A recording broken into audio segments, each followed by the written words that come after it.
যে এই যে আশিকুর রহমান সম্পর্কে যে কথা বলা হচ্ছে, এই ডক্টর আশিকুর রহমান এই ব্যক্তিগুলো এনে বা বিভিন্ন চাঁদার মাধ্যমে বা বিভিন্ন ডোনেশনের মাধ্যমে তাদেরকে এই সব জায়গায় বসা সংস্কার দরকার।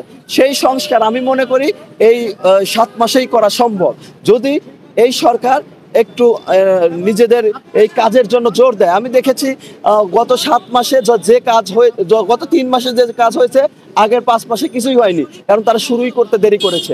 এখন যেহেতু সংস্কারের কাজ শুরু করেছে, বিভিন্ন সংস্কার কমিশন গঠন করেছে এবং তার মাধ্যমে বিভিন্ন সংস্কার প্রস্তাবনা দেওয়া হচ্ছে, এবং এই সংস্কারগুলো যদি হয়, আমি মনে করি ডিসেম্বর থেকে জুনের মধ্যে নির্বাচন করা এই সরকারের পক্ষেই সম্ভব। অবশ্যই এরকম একটা প্রচলন আছে কথা, যে নতুন একটা রাজনৈতিক দল গঠিত হয়েছে এবং এই নতুন রাজনৈতিক দল তারা নিজেদের সুসজ্জিত করতে বা নিজেদের গঠন করতে একটু সময় লাগবে, এই জন্য তারা নির্বাচনটা একটু পিছনে চাচ্ছে। কিন্তু তারপরে আমাদের নাহিদ ইসলাম কিন্তু সামাজিক মাধ্যমে কিছুদিন আগে বলেছেন যে ডিসেম্বর থেকে জুনের মধ্যে নির্বাচন করা এই সরকারের পক্ষে সম্ভব, যেহেতু তাদের পক্ষ থেকেও বলা হচ্ছে। কিন্তু একটা মহল একদম পরিকল্পিতভাবে, এবং যারা যারা এই সব কথা বলছে আপনি ঘেটে দেখেন, এরা বেশিরভাগই লেখালেখি করে নয় প্রথম আলোতে, নয় ডেইলি স্টারে। আমি বারবার প্রথম আলো ডেইলি স্টারের কথা কেন বলছি, এই উপদেষ্টা প্যানেলে অধিকাংশই প্রথম আলো ডেইলি স্টার থেকে নিয়োগ করালো এবং কিছু এনজিও কর্মী।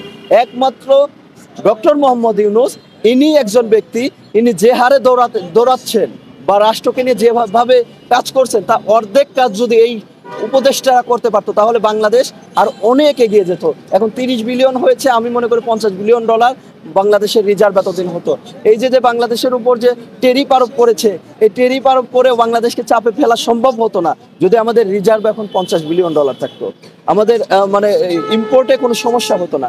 কিন্তু এই টেরিফ আরোপ করার পরে এখন আমরা চাপে পড়ে যাচ্ছি। কেন পড়ে যাচ্ছি? আমাদের যে উপদেষ্টারা আছে তারা কাজ করতে পারছে না। ডক্টর মোহাম্মদ ইউনূস যে গতিতে দৌড়াচ্ছেন, সেই গতিতে হাঁটতেও পারছে না আমাদের উপদেষ্টা। আমি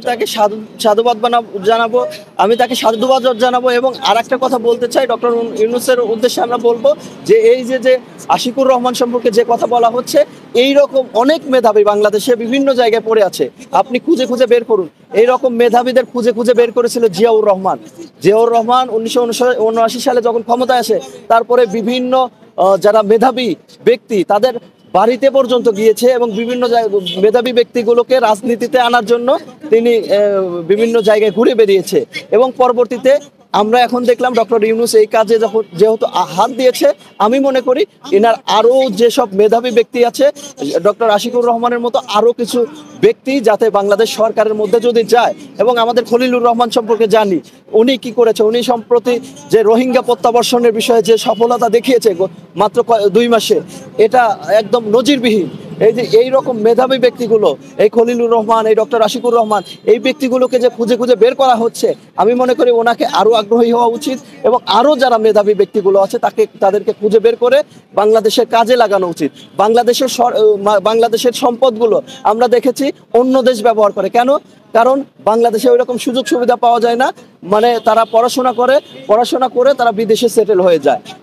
এই যে মেধাবীগুলো বিদেশে চলে যাচ্ছে, এই জন্য মেধাবীদের যাতে বাংলাদেশে কাজে লাগানো যায় সেই বিষয়ে সরকারকে পদক্ষেপ নিতে হবে।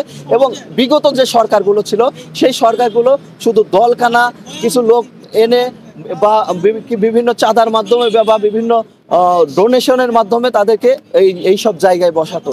কিন্তু বর্তমান সরকার যে উদ্যোগ নিয়েছে, অবশ্যই স্বাগত জানানোর মতো, এবং আমি মনে করি ভবিষ্যতে তার এরকম পদক্ষেপ আরও নেওয়া উচিত।